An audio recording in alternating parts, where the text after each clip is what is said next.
I'm not what happened to me. I'm what I choose to become. Call Gustav Jung. Hi guys, this is Sujata and you're watching Grammaring, English Grammar for ESL students. In today's class, we are going to discuss vocabulary, new words.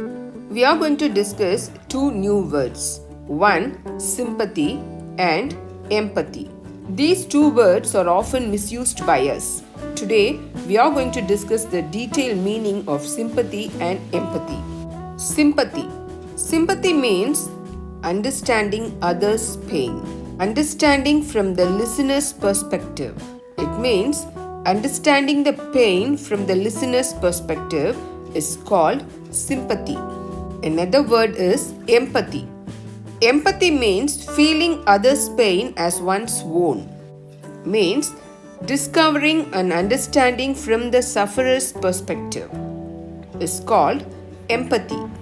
Now let us look at the usage of the word sympathy.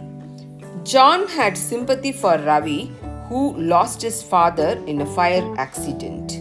Here, sympathy refers to feeling sorry for someone in distress. Usage of empathy. Having lost his mother to cancer, Sunil felt great empathy for Ram during his chemotherapy. Here, empathy refers to understanding and sharing the emotions of another person. So, sympathy means understanding others' pain, whereas empathy means feeling others' pain as one's own. Hope you like this video. If you find this video informative, please like, share and subscribe. Thank you.